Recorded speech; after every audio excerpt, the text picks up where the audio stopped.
Hello and welcome to another edition of Storytelling on Orchard Street. I'm your host, Pete Solomiter, and we're in the broadcast studios of P&T Knitwear Bookstore on 180 Orchard Street. It's a great bookstore, lots of great titles of books you can peruse and buy, hopefully, for their sake. A cafe in the back, and they have events. You should check it out on their website. My guest today is Evelyn Katz. The most dangerous woman and an unapologetic funny woman. This is Evelyn F. Katz, a writer whose voice is both humorous and haunting. Her work has appeared in Indolent books with Roar the Beast. Did I say that right? Wild Ruff the Beast. Beast. Okay. The Voices Project, Coffee Shop Poems, Tell Us a Story blog, Leisure, Dinner with the Muse, Volume 3, Nomad's Choir, First Literary Review East, Prospectus, a literary offering, New York Writers Coalition, the journal Beat Gen Anthology, Wine Cellar Press, Wild World Magazine, and Dribble. When she's not writing, which is more often than she would like, Evelyn is an assistant principal in a public high school. She is committed to helping students find the creative voices and using their voices to be the agency for a change. Welcome, Evelyn. Thank you. We were off to a little bit of a rough start there, but everything smoothed itself out. Thank you for coming to New York City on this kind of drab, gray, rainy post-Christmas, Hanukkah, and pre-New Year's. Could be worse. It could be cold. True. So, usually, like I told you before we started, I like to get to know the poets, find out how they became the poets they are. So did you live in Brooklyn, as you mentioned, and did you grow up in Brooklyn? I did. I grew up in Kensington before it was called Kensington. I'm going to move the mic a little closer. Okay, perfect. All right. So I always said I was a girl without a neighborhood. Now I have a neighborhood. Now it has a name.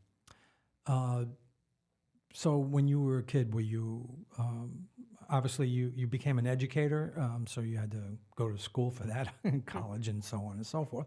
But when you were growing up, did you discover a love for writing and poetry then, or is that something that happened later in life? So I have to say it was all my grandmother. When I was in the second grade, we had this teacher, Mrs. Kaufman, and despite her, I write. But I had written a poem about a butterfly, and the poem is long gone, but when my grandmother read it, she looked at me and she said, "You're going to be a writer." Wow. Yeah, and then the next time I saw her, she gave me a 5-subject green spiral notebook, and cool. she said, "This is your journal, write." Oh, great. And I've been Wait, writing how ever old since. did you say you were? I was in the second grade. Second grade. Yeah. Okay. And you wrote? And I wrote, in my teenage years, I wrote sappy. Do you have that journal? Love. I do. Oh. I still have it. That's Yeah. awesome. Do you ever look at it and go, what the hell is this? Yeah. I haven't in about 20 years, but, I did a lot of moving around. Okay. So, I've dragged a lot of notebooks to Right. a lot of So you different always kept a journal? apartments. I stopped keeping a journal, I want to say, my second year in college. Okay. I found that when I looked over them, I don't know. I just felt like I wanted to leave the past in the past, Right. and what's meant to travel with me will, and it Sure. will come out in some form of writing, but not necessarily. So they totally journaling. gone, or they just packed up somewhere? Oh no, I have them. They're packed up. Okay. I just stopped keeping. Because I stopped writing journals, I should say. Got it. But Yeah. the journals might be helpful when you write your memoir. Yeah, I have a few more years before I'm ready for that. But you're right. You're right. Yeah, memoirs. I don't know how people do them. I guess you have to have something like that. How else would you have that many deep memories of your childhood? Right. I guess some people do. They just really stays with them. Unless they're not writing about their childhood. Right, You could yeah. write a memoir about your third marriage. Well, right? yeah, that's it. Right. So what was family life like for you? Family life was, I guess, pretty typical. I mean, mom, dad, younger sister, pain in the neck. I know she'll hope she's not watch gonna this. listen. I was Oh, gonna she say. absolutely is going to listen to Yeah, this. right. But I grew up, late 70s, early 80s, in a diverse neighborhood, and I'm thankful to no cell phones growing up, Right. to no computers growing up, to just being out with friends, neighborhood friends. You know, I had my neighborhood friends, my school friends. Some were the same, some were different. But I felt like we talked. Right. You know, we talked, we had fun. If someone wanted to get in touch with me, they would throw pebbles at my window. Wow. I did that once for a girlfriend. Yeah, so, you know, it was very I wasn't different. supposed to be there, I'm sure. Yeah, well, I had a few, you know, boys jumping out I'm my sure. window. We lived one flight up, so they could, you know, jump and survive. Hope your parents aren't going to hear this. What Well, would they at say? At this stage, what are they going to say to me? I don't know. Yeah, like, A we're lot of- not surprised. Yeah, right. Did you get in trouble at all when you were a kid? Were you? I was always Oh, in you were trouble. a good girl. You know, my mother said, you know, my mother will say that I was a holy terror from my teenage years until I probably started to level out around 17. Oh. My son's 21. He hasn't leveled out yet. Yeah. I'm waiting for Yeah. the leveling. I know. She once said, you know, I wanted daughters who were independent, but, you know, you and my sister, like She you- meant you take independent. it to- Like, go get Right, somewhere else and yeah. be independent. Not She was like, you two take it to an extreme. right. But So was anybody in your family? I mean, your grandmother gave you the book. Was she really into literature or writing, or she just knew that it was for you? I think she just recognized it in me. It's funny that you asked that because last week I was thinking about family, and we do have in our family some musicians, some who have been on the business side of music, and I'm not musical. Right. But to the best of my knowledge, no writers. Okay. Some artists too. Both Right. my cousins But are parents, very talented. nobody, or no. No, my mom was artistic. I think she did a year of college, and she may have been studying fashion design, but then she got married, which is what she did, Right. and that was it. And my sister might have a little bit of artistic talent. Because there was nothing like that in my household. My parents weren't. They hardly even listened to music. So, but I have older siblings. I remember when the Beatles were on Ed Sullivan, and you listened to AM radio, and you heard all the hits, the Motown stuff, and the British Right. invasion, and all that. So music was for me. It was everything for me. Music The was poetry important to came me. like when I was old. Yeah, it was important to me too, but I think I half discovered it on my own. I mean, I have a love of Sinatra era, and Okay. that was definitely, you know, when I was the first car I remember my parents having, they had an 8-track of Jerry Vale. 8-track. My parents loved Jerry Yes, Vale. me too. My favorite of that genre. Right. And I can't say I've heard of Jerry Vale songs probably since I left their house. yeah. It's kind of a forgotten name. Oh, but such is a he? beautiful voice. I got to go back and listen to him. Yeah, he's worth a maybe I'll have a new listen. appreciation for him, because when I was a kid, it was like, who's, it wasn't cool. Yeah, that kind of stuff wasn't cool. Such a wonderful Yeah. voice. Yeah. Nat King Cole, though, I always Nat liked King him. Cole, Yeah, that was absolutely. mine. Yeah. Dean Martin, all Right, of them. But there's yeah. something about Jerry Vale, and probably because it's one of the earliest voices that I remember. Right. You know, I also remember my dad taking me to see Eddie Fisher at the Walker Oh, Theater okay. in Brooklyn. Right. I think my mother was mad at him. He had tickets, and I remember him waking me up and saying, "Come on, we're going." Oh. And He didn't take your mother. no, they must have been angry. She Oh. must have been angry about something, and she wasn't going to go, so he wasn't going to waste the tickets. Sure. And I remember Was that your first going. concert? Either that or Tony Orlando and Dawn. Tony I can't. Orlando. One of the two. I cannot remember which Okay. one. Wow. Yeah. So you're an assistant principal. Were you an English teacher? So I was an English ESL teacher for 15 and a half years in high school. Mm-hmm. Prior to that, I taught ESL adult education. And then in 2014, I became an assistant principal. Okay. And But when you went to college, you focused on education, or was there also heavy writing component? I have a bachelor's in creative writing, Okay. a BFA, Right. and my master's is in teaching English as a second language. So Right. So it's always been a big part of your life. it has been, Right. yeah. When did you start doing, like, going to poetry readings and write seriously? So I mean, I feel like every time I pick up a pen, I Right, try to be seriously. serious. Right. Whether I am, it's another story. Well, we all have our hits and misses, right? Right. So I started going to open mics, I want to say back in 2008, 2009. Okay. And that's where I met, Evie Ivy, Anthony Vigorito. Anthony's was the second one that I went to. I met him through a. Oh, by the way, you didn't mention that in your bio. You want to give a little shout out to Anthony and the Yes. and the reading that you guys host? Yes, so Anthony is the host of Ken Siegelman's Brooklyn Poetry Outreach. It's at the Park Slope Library. Because that's how I know you. Right, that's how we met. Yeah. So during the pandemic, Anthony had to go remote, and he is not tech savvy. And his partner, who was working with him, Andrew, he unfortunately passed away. Oh, sorry. Yeah, so he was going to. But before that, you were I was going to his. Yes, and Anthony And and where I was have, it at that point? Because it's in the library now, but it wasn't the library then. No, when I started going, it was at Barnes and Noble, and then it had Which in one? Park Slope Okay. on 7th Avenue, right? Yeah. But Anthony and I have an interesting 6 degrees of separation. Oh. 2 6 degrees of separation. So the first one is, and the way that we discovered it was one day he was reading a poem, and he mentioned it was about his childhood and his childhood friends, and he mentioned his friend Neil Katz. And afterwards, I said to him, Neil Katz? Neil Katz is my uncle. Wow. And it turns out that it was the No same kidding. Neil Katz. That's crazy. That was one. Right. The second, which I think we actually found out the second one first.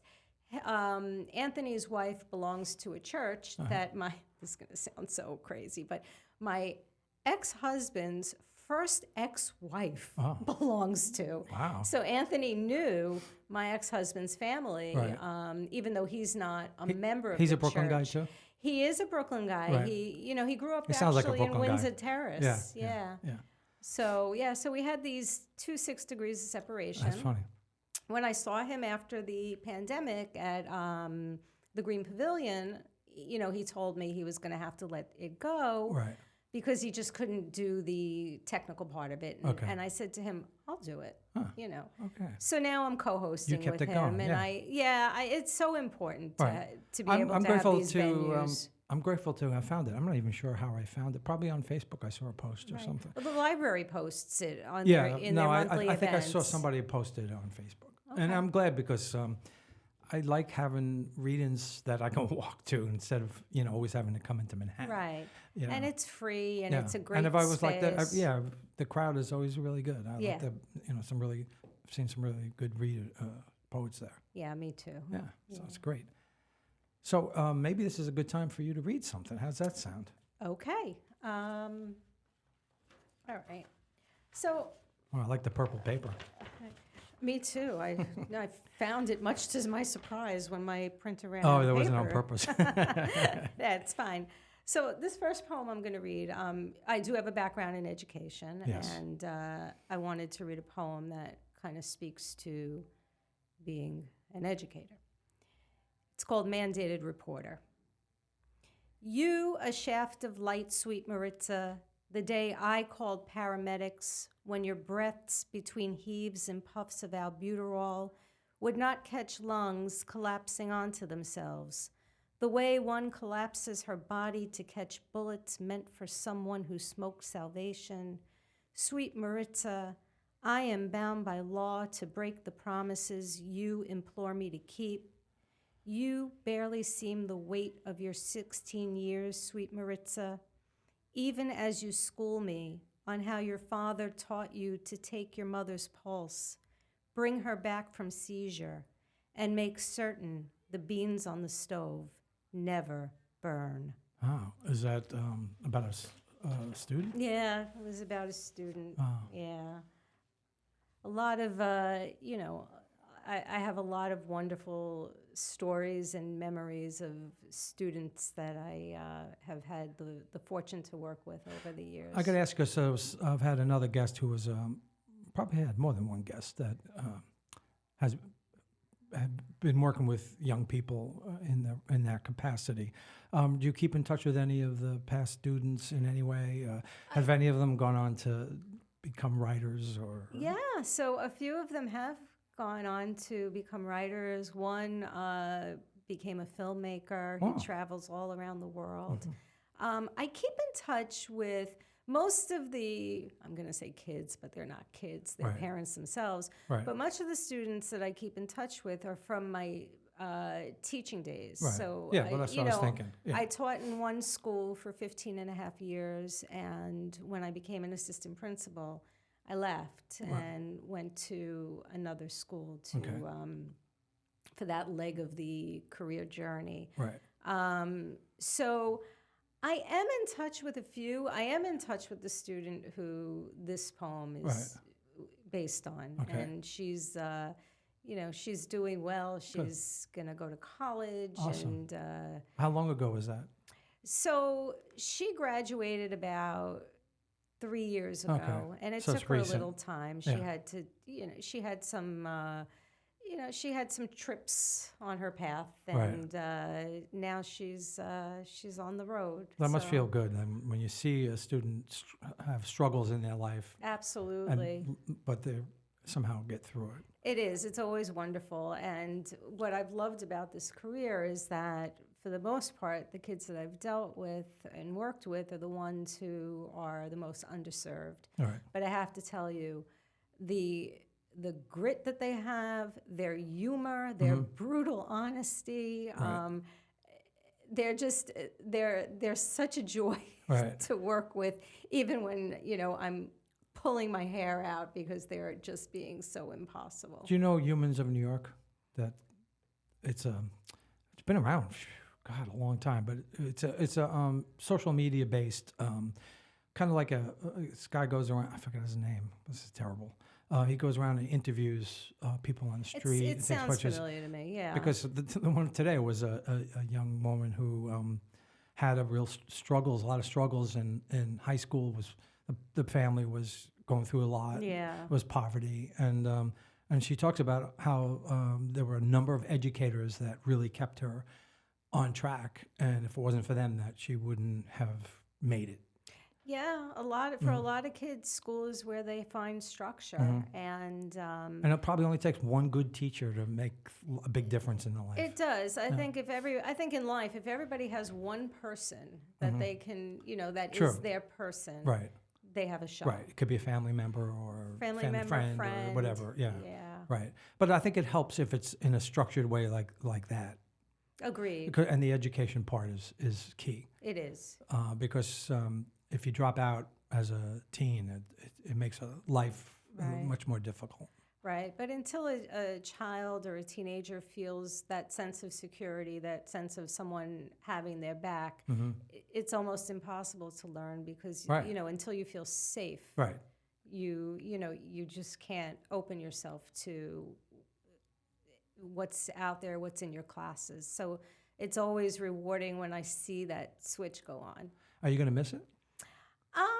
I am gonna miss it, but I'm ready to miss it. Right. It's still a wonderful, wonderful career, and I feel like this year, especially my last year, has been absolutely wonderful. But I'm ready. I'm ready for whatever is next. Do you think it'll afford you more time? You'll write more because in your bio you even mentioned That is the plan: to Right. write, to travel, to spend.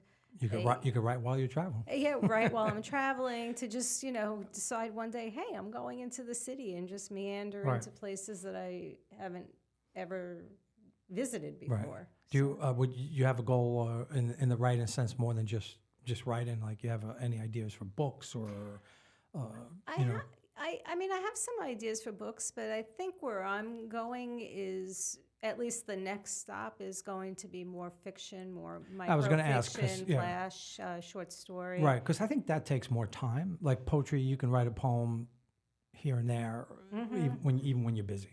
True. But I think you need for writing fiction. I think you need more structure. I mean, Yeah, I would agree with you. I Right. mean, I would say especially if you're going to write a novel or even a short story.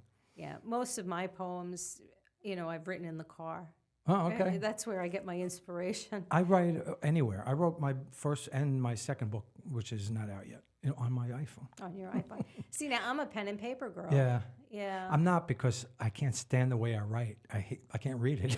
Okay. I have terrible penmanship, and it doesn't come out fast enough. Yeah. I have good penmanship, and Well, you pen doesn't should. You take- were a teacher. I was a teacher, right? But before I was a teacher, I had really good penmanship. So it, it suited me. But yeah, it's very hard for me to compose at a computer or a phone. I'm lucky if I can read a text message on the phone. You know. Yeah. So how about another poem? okay. All right. I think I'll go with something a little funny. I like that. All right. Yeah. I did say I'm funny. I guess I should prove it. A lot of pressure on you Yeah, now. a lot of pressure. So this one is this is a recent poem, and it's called Healthcare Proxy. My father calls, tells me he knows what's wrong. I had a stroke, he says, and I shake my head and sigh. Dad, you didn't have a stroke. I like this one. I've heard it before. I love it. Sorry. Yeah, that's okay. You have a pinched nerve. No, I had a stroke. I've been studying this for 70 years. I know. 2 Ubers and a plane ride later, I'm sitting in the kitchen at the kitchen table, not of my childhood, and my father says about my stroke. I look at my mother, who huffs, rolls her eyes, and spears a forkful of Big Ziti she has no idea I picked up from the place she swears makes it sour. You didn't have a stroke. The next day, the doctor calls, confirms a pinched nerve. My father celebrates his newfound health by lighting a cigarette. Perfect. A month later, he calls, tells me he has a blood disease. It's either pancytopenia, spelled P as in Paul, Dad, or aplastic anemia. You don't have a blood disease. I checked the portal and my blood is all wrong. Can you call the doctor? I think she hates men. Her waiting room is always filled with women. I think maybe he's been seeing a gynecologist. But I make the call, and when the doctor tells me his blood is normal, unremarkable, I sit on this for a while, knowing no one will believe this diagnosis. I love that so Yeah. much. True story. Was your father always like that? Or is Always diagnosing himself. We have a lot of nicknames for him. One of them is Dr. Dad. Okay, Yes. yes. So he's been doing this your whole life. Yes. You're used to it. But it's probably magnified from his age. He probably has more time to do it. I don't know. Did I you- feel like this is the norm for him. Yeah. Did you really go down to Florida because he said he thinks he had a stroke? Well, I went down because he had been hospitalized. Oh. He had a pacemaker put in. It was after 7 years, they have to take it out. I wanted them to put one in that we could just plug him in and charge him. But when they put the new one in, he ended up with What do you an mean plug him in and infection. charge him? I'm joking. Like charge him up so we don't have Well, to take him something out I again. didn't know about. Yeah, but he ended up having an infection, so he had to have it taken out. Right.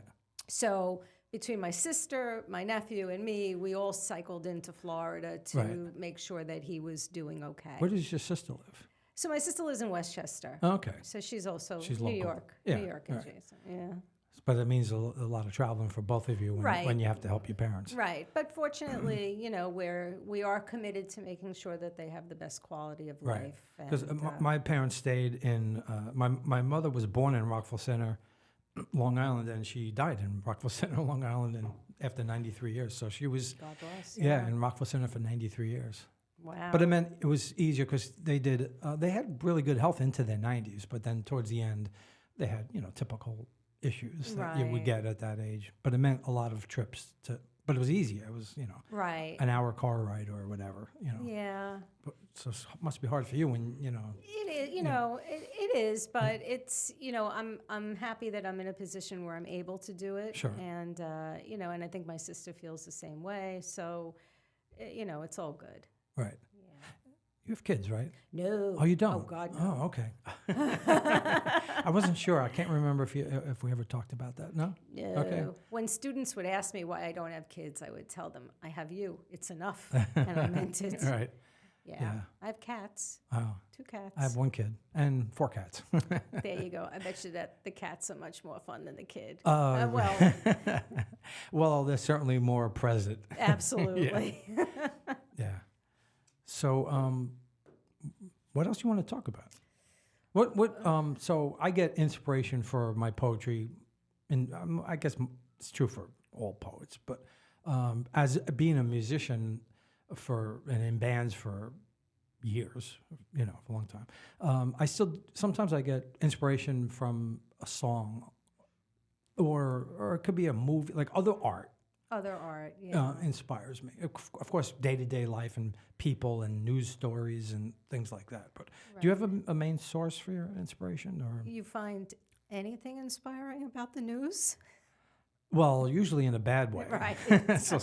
And a lot of my poetry, a lot of it tends to be on the dark side. I do, the theme song is my friend Fred Ogenziano. He that's actually a piece that he put together for my poetry. We do guitar. He plays guitar to my poetry. I do a lot of readings by myself, and I also work with him a lot. Now, I know you're reading tomorrow. Is he accompanying you Yes, tomorrow? for tomorrow, yeah. Okay. You going to go? Yeah, of course. Cool. Of course. Why did I bring that up? Oh, where do I find inspiration? Right. So sometimes music, not the news so much, or maybe in a tragic type of way, but I think people watching, I'm always looking for the comedy in what people say and what people do, or sometimes something someone says just strikes me. Right. So not as much from music or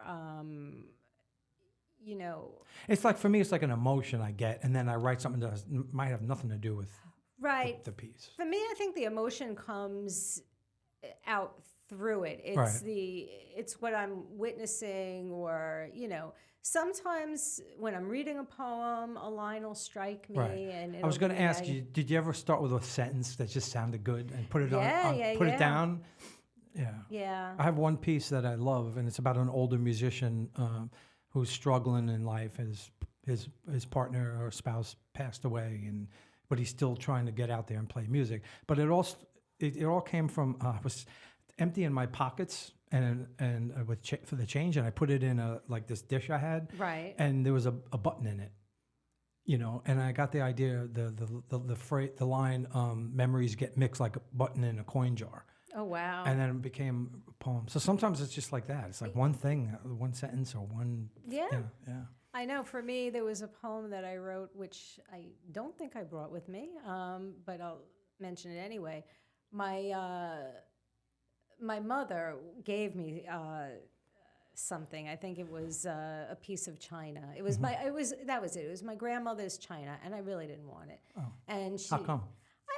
Because you don't want a lot of things. I just figured, what am I going to do? And that was what I said. I said, what am I supposed to do with that? Right. And she was like, you'll find something. And but it didn't help that it was your grandmother's?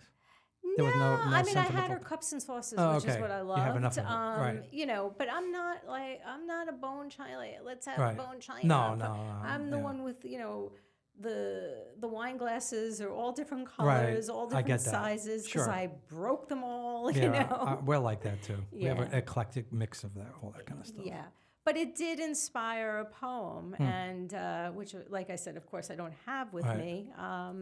But yeah, so sometimes it's not right away. You have to promise you're going to read it one day at the. I'll bring it tomorrow for open mic. Oh, perfect. There we go. Okay. Since you're going to be there, and I'll be there. Yeah, perfect. So you said you're going to travel. Do you think that'll change or influence your future writing? I hope so. Yeah. I hope so. Where are you thinking about traveling to? Well, I've hit 41 states. Okay. So I would like to hit the other 9. All right. But I think my next. What's your family background? Like, where's your family from? That's curious. Eastern European. So my dad's side was from. I think it was Breslatov. So one day it was Russia, one day it was Poland. So, that area. Right. My mom's family was from Austria, Okay. or at least Right. my grandmother's side. Right. So, but my parents were born here, my grandparents Right. were born here, so we are, as close to indigenous. Right. Yeah. Well, not my mother; she was born Right. in Detroit, so They had no connection to. Well, they were born here. I They guess were they're born probably here. Yeah. Right. Yeah. And their parents were born here. their parents were born here. Yeah. So that's and different. It is. Yeah. Well, I don't really have. I'm of Italian descent, but I mean, there are aspects of the Italian ancestry that I like, but I don't feel. I feel American. Like I don't feel really a big connection to Italian. But my parents were born here also. Right. So know. I feel more. I don't know. I feel more Brooklyn than Right. anything. At this point, I do whatever that too. is. I think I was Yeah. meant. I was meant to be in Brooklyn, Yeah. and I've been here long enough. It's. Once you're here long enough, Yeah. we stamp your passport. Yeah, It's 45 like, okay, you're indigenous Yeah, 45 now. years. That's long. That's a long time. It is. Yeah. Yeah. So you want to read another poem? Sure. Okay, so I'm going to read this poem, which is my favorite poem. So what's the book? Show the. So this is a leisure dinner with the Muse. Okay, show it to the Okay. camera. If we Oh. can. Yeah. Where's Yeah, the I'll camera? help you. See if I can get You this. mean I haven't been looking at the camera this whole time?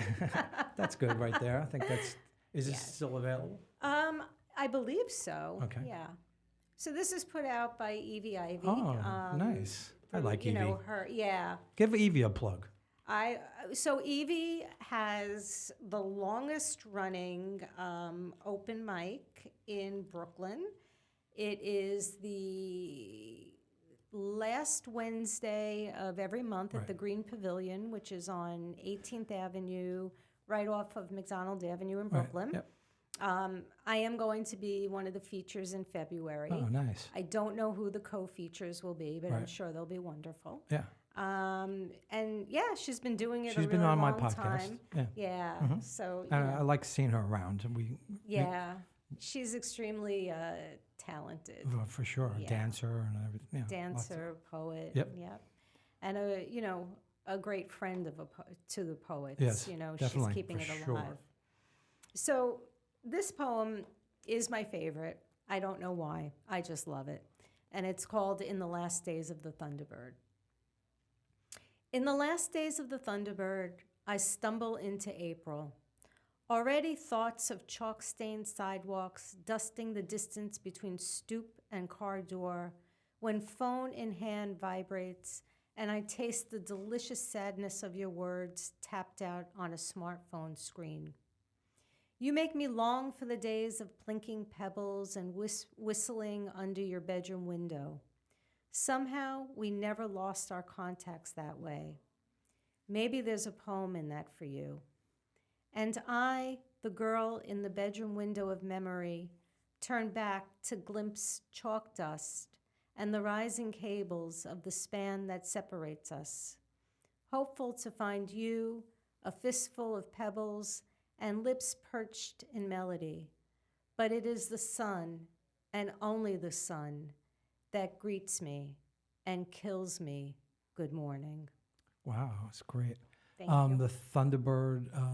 What's the? Was that? Is So this I about ha- an well, old boyfriend? Or, It is about, so it is the muse, the Right. inspiration for this was someone I grew up with who I couldn't stand Oh. when we were growing up. Oh wow. And, he had a crush on me, and I don't know, we reconnected in our adult lives, okay. and, we definitely had a connection. Right. I did have a Thunderbird, so Oh, you had the Thunderbird. I had the Thunderbird. For some reason, I was thinking the. Yeah, it just, I don't know. What year was it? It was in '97. Oh, yeah. I was picturing an old classic one. Oh, my dream is to have an old classic Thunderbird Yeah, convertible, right. but this one was wonderful. It was teal. It was 8 cylinders. It was, you could Right. feel it under you. Oh, so you were a race girl. I always said Pedal that to I the liked metal. I like my cars like my men, big, old, and reliable. Okay. So I had, Oh, really? The old part? a little, I mean, not diapers old. Right. But, Yeah. Yeah, we don't need that responsibility. do No, we? God, no. Yeah. All right. So, any like, well, you do the reading that you co-host, and you said you're going to go tomorrow, which is before this is happening. Any readings that you're featuring at and coming up? Just Green Pavilion right. in February. That's the last Wednesday in February. How often do you go to the readings? I try to go every month, but this year it's been a little hard. Just Every month to. I try to go to Evie's every Right, month, okay. and obviously the one at the library I go to monthly. Right.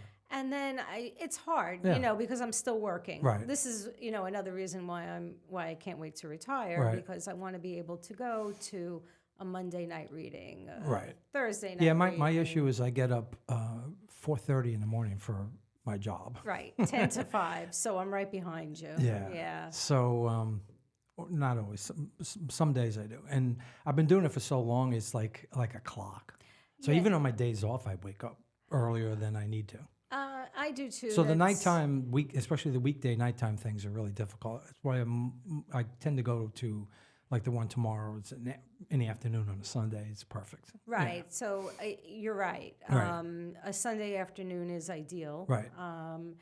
But again, once I retire, I'm hoping to go to a lot more Right. of the ones that I Yeah. just can't get to monthly, because then I would be dragging the next day. I am going on Wednesday, on New Year's Day, which is again will be before this is put up online. Right. But there's a New Year's Day poetry, like all day. All day with reading. Alan Baxter hosts it? It's Dee Dee Champagne and Peter Dolak. Oh, okay. I think they took it over for the last few years for ago. Alan, Yeah. okay. Yeah. So if you don't mind, I'd like to read one Absolutely. of my own poems. And I wrote this specifically for New Year's Day. Oh, okay. So it's called For New Year's Day. Let the poets have their say. Give them a listen. It's a brand new day and a new year too. Heed their warnings of the state the world is in. Let them weave stories about the fragility of mankind, the inner struggles we face, and pain on a grand scale. We'd like to write of utopia, but it's now a co-opted brand. It's so damn hard to keep faith. Many of us lose the game without trying, watching life get away from someone's master plan. But we can keep on wielding a pen, even if change is less than infinitesimal.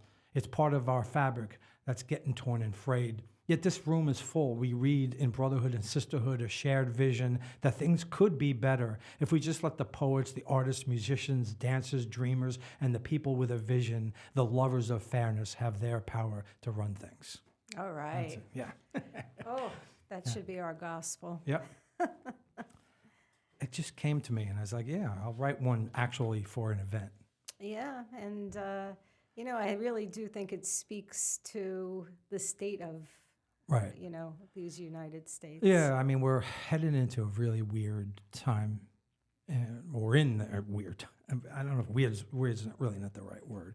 Yeah. And then if you're a social media person, the whole thing with the drones and everything else, it's just adding a level of creepiness to it. Yeah, I try to limit social media. It's a smart move. Yeah. You can really go down a rabbit hole.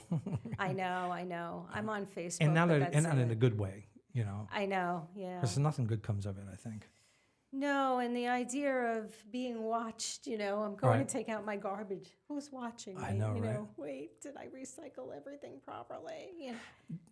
They said in the news, there was an air fryer that was spying on people. Oh my God. So it's who knows how we're being looked at and watched. Oh my God. Right. What is it called that we put in? But our I don't know why an pets? air fryer. What are going to? They're putting too many shrimps in that air fryer. I'm telling you, right? Too much oil. You're not supposed to put oil. Yep. That's seed oil. Get that out of there. Yeah. Oh my goodness. Yeah. Yeah, it is a little unnerving when you think about how everywhere you go, you are captured on someone's video. Right. When I go walking and I see, people have cameras in front of their homes, and Right. they'll have You got the little Ring cameras the and Ring. and other kinds of. Yeah. A lot of times I see these signs, smile, you're on camera. Right. So I do. I look right at the camera and Right. smile. I'm like, all right, you want me to smile? Yeah, Here's my smile. there is no privacy anymore. No, there isn't. Hasn't been for a while, Yeah. and we kind of gave away our privacy too.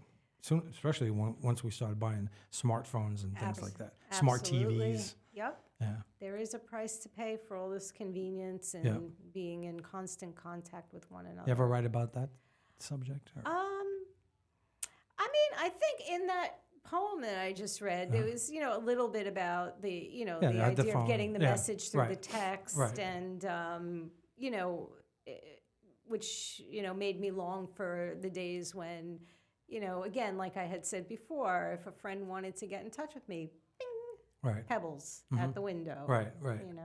Yeah, Yeah. or you'd call somebody's house and Right. hope that they would answer. I hope they would answer, and then Yeah, I talk about that a lot for some reason. It's a funny thing. I mean, I'm old enough to be voicemail or same here. or what do you call it? Message machines. Right. My grandmother used to call it the idiot box. Right. It's Grandma leaving a message on the idiot box. I love you. Right. Yeah. What else you got there that you want to share with us? So I have two funnies, Okay. short. This one is from okay, do I have it right? The COVID Poetry Files. Okay. So you've guessed. So who put this one together? This one, Raw Raised Press. Okay. Yeah.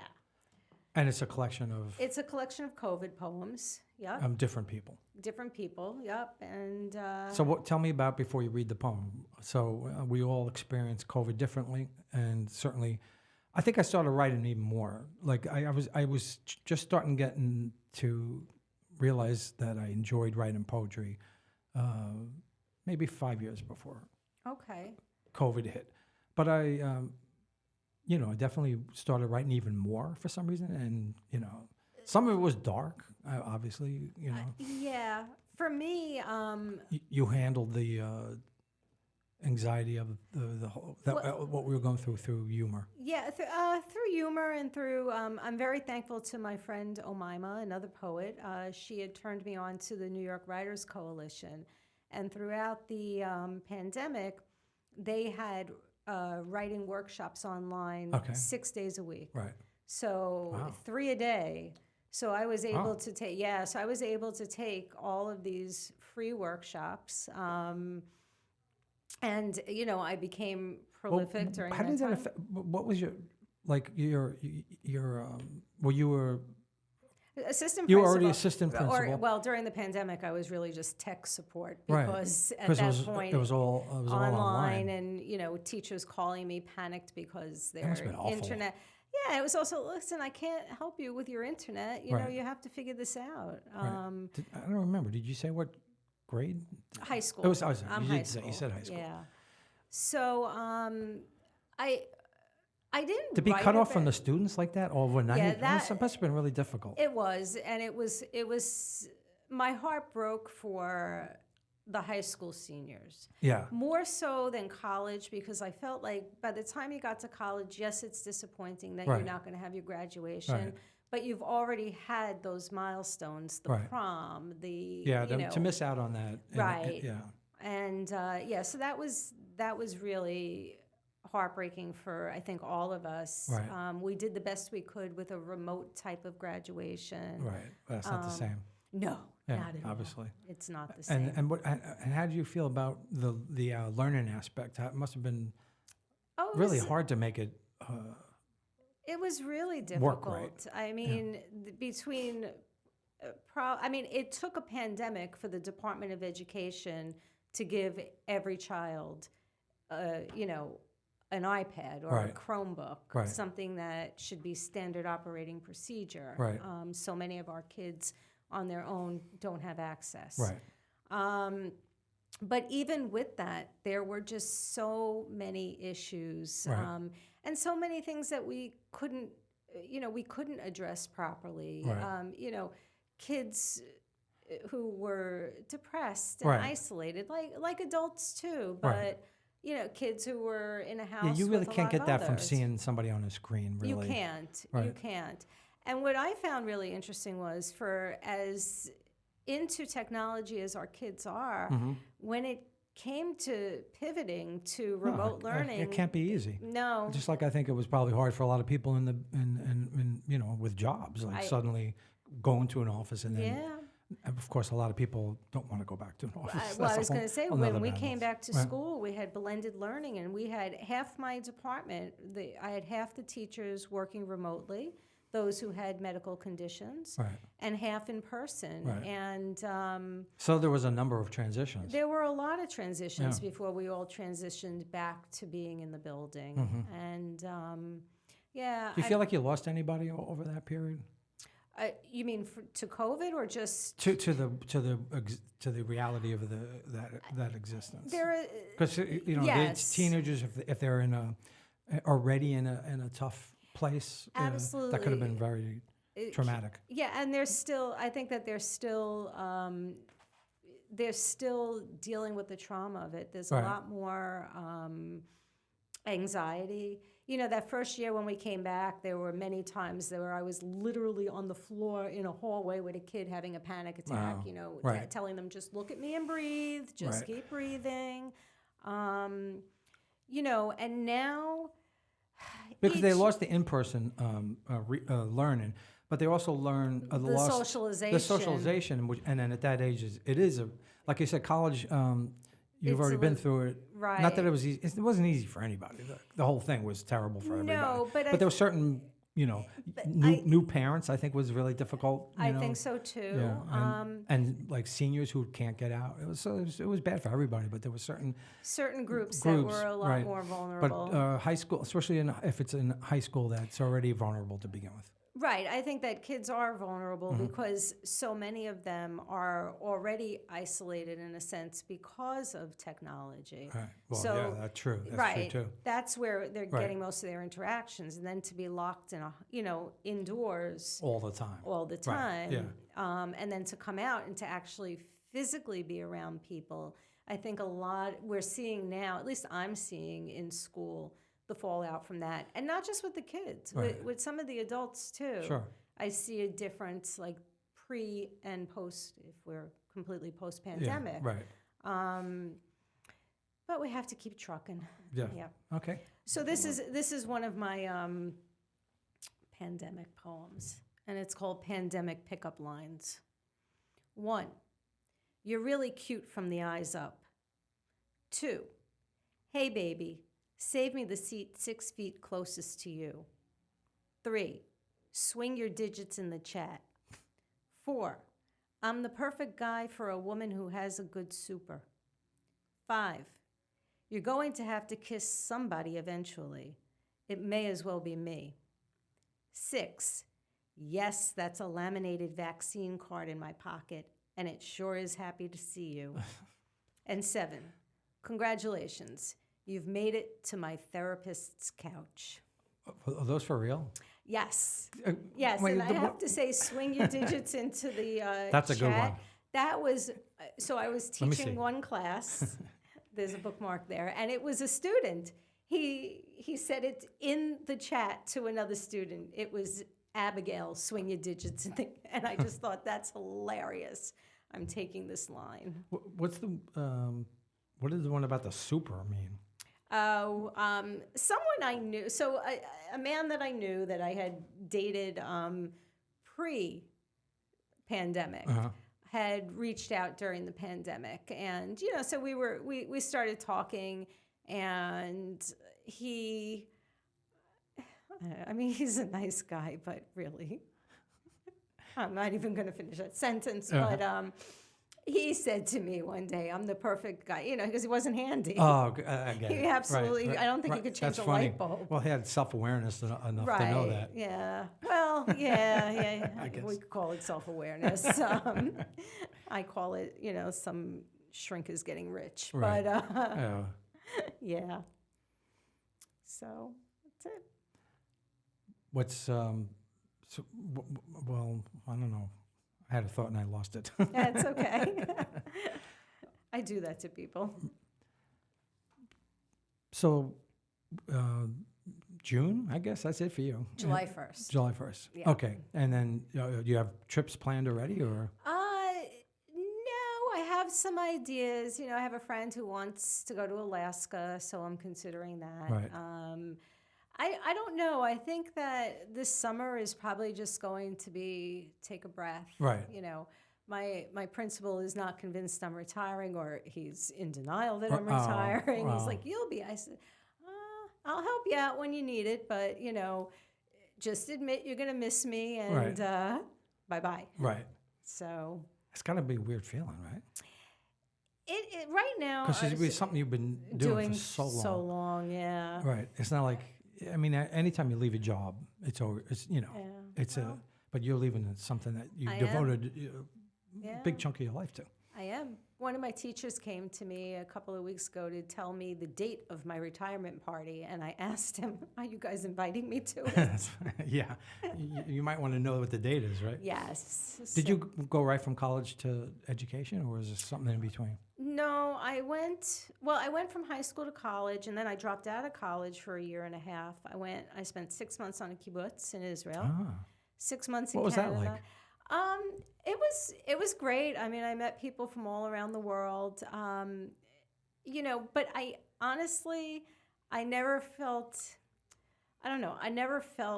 that connection. You hear a lot of Jewish people talk about they go to Israel and they feel like, oh, I'm home. Right. And I never had that sense. Why do you think? I don't know. Right. I don't know. I can tell you that a couple of summers ago, I went to Ireland. I don't have an ounce of Irish in me unless you count my ex-husband. But I felt like my soul belonged in Ireland. It was just so beautiful. I was going to say, it just seems like a beautiful place. People that have been there. It was just so beautiful. Right. And, and I went with a very good friend of mine. What was the kibbutz like?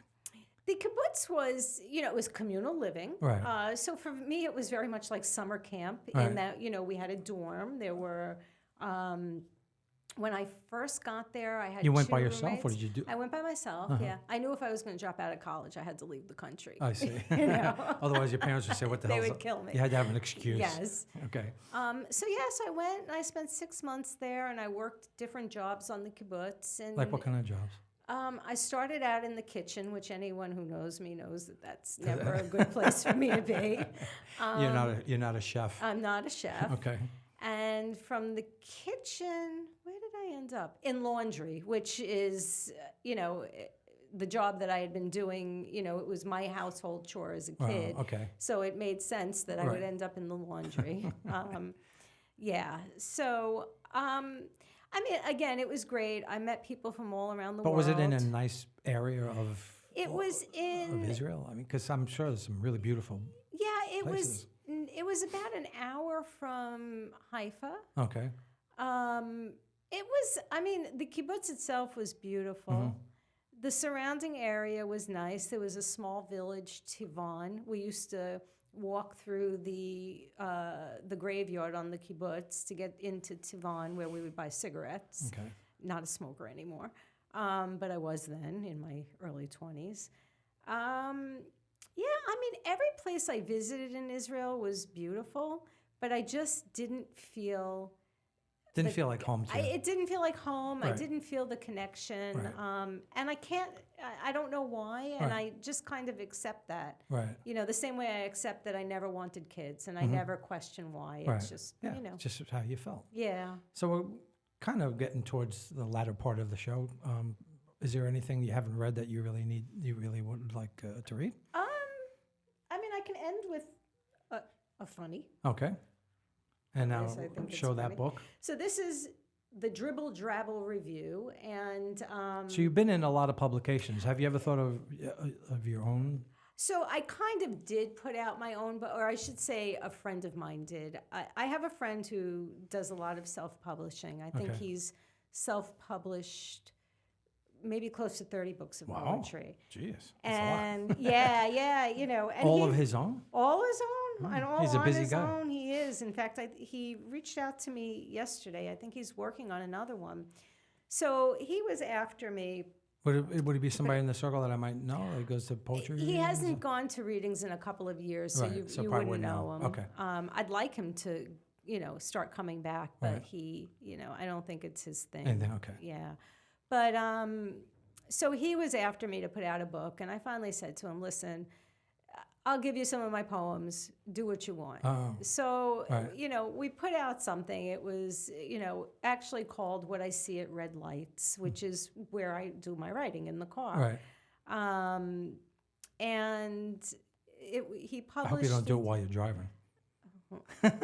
So I'll just say that I am highly effective. I have little spiral notebooks Okay. about this big, and I am able to poise them on the steering wheel and write without looking at the page. Oh, Yeah. wow, that's a talent. Yeah, now I hope my parents don't see this. Yes, I could see them right. having Don't a let 'em listen to breakdown. But that's, so we did put out a little book on Amazon, but I don't know. It just wasn't, I wasn't feeling Well, maybe it, something to but consider whether you're in your retirement. maybe. Yeah. Yeah. You'll have time to do it. Right. Yeah. Yeah.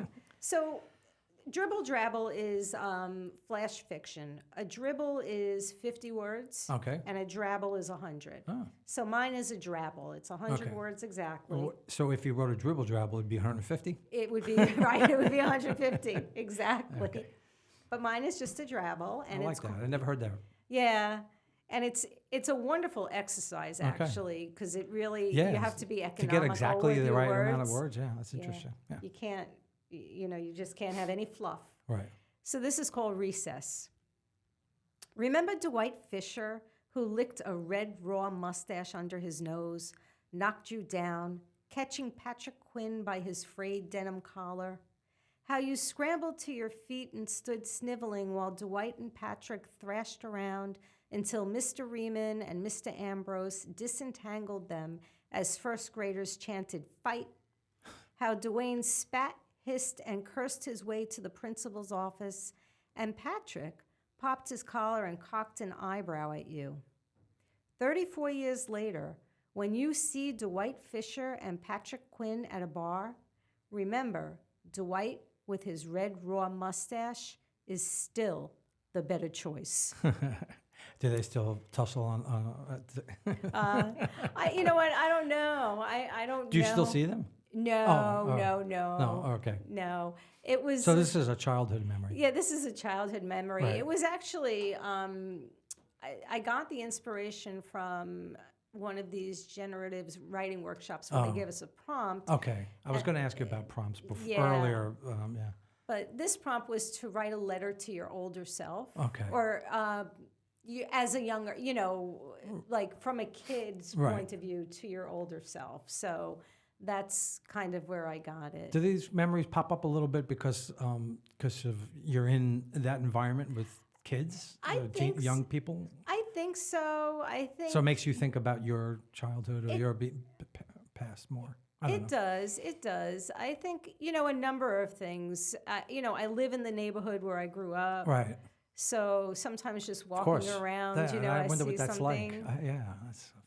Well, it's nice now that it has a name to it. Right. Now it's Kensington. Now it's Windsor Kensington. Terrace, sorry. Windsor Well, Terrace. it's not. People will say Windsor Terrace, but where I live, if you stand on the corner and face one direction, you are at the very beginning of Kensington. Okay. If you face the other way, you are at the very end of Kensington. So you're right in the middle. You are not in Windsor Terrace, no matter what people will say. Do people fight each other? People get back into Kensington, you. People in Kensington want to be in Windsor Terrace, well, sure. but there's a little footbridge that separates us, and it is what it is. Right. I've been on that footbridge. Yeah.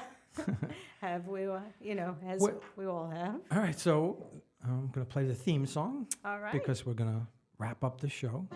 Oops. Oh. I didn't mean to make it that loud. Thank you for being a very entertaining guest. And yes, you are a funny woman. Thank you. Evelyn Katz, I hope to see you more in the new year. Absolutely. Well, Same here. Yes. And keep on being an educator until you don't have to be anymore. You've been listening to Storytelling on Orchard Street. I'm your host, Pete Salamita, and again, I thank Evelyn Katz for being here. I hope you all enjoyed this, and I hope it makes you want to go to at least a couple of the readings that Evelyn has pointed out. Yes. And you might see us there. So thank you all, and thank you. Thank you.